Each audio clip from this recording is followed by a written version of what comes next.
Ikaw, mag-behave ka. Wala ako, ah. Yes, ma'am. Eh, wala naman akong choice kundi sundin yung gusto mo, diba? Pero, napag-usapan na natin ito, diba? Subukan ko lang baka may bago pa isip mo eh. Pero, sige na. Pasok ka na.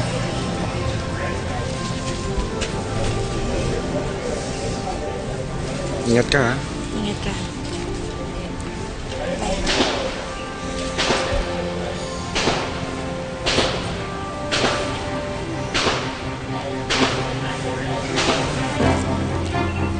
Sandali lang ho. Sandali lang. Sige po. Teka. Isitido ka ba talaga sa pinasok mo? Bawal ang maarte rito, ha? Kaya kung ako sa'yo, ayusin mo sarili mo. Sige, tuloy mo.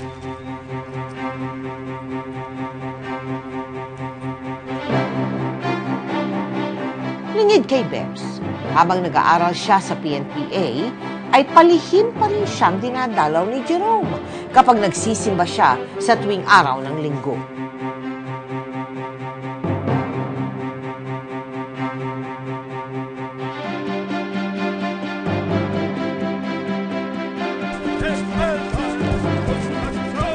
If I die in a combat zone, get my bones and bring it home.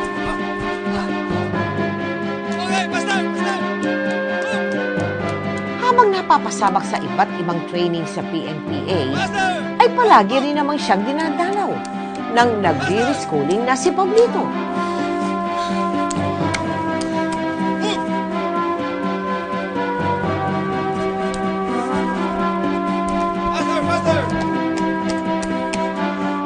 Dahil dito, lalong nagsisikap si Bebs na patunayan sa ama na kaya niyang maging isang pulis.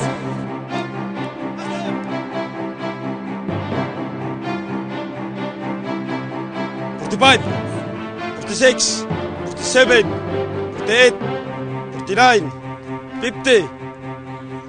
Up!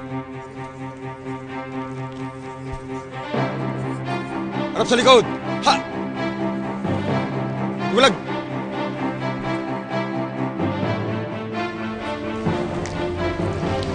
Mama! Dumaan lang ako para magpaalam. Natapos na yung schooling ko at babalik na rin ako sa serbisyo. Talaga ho. Congrats.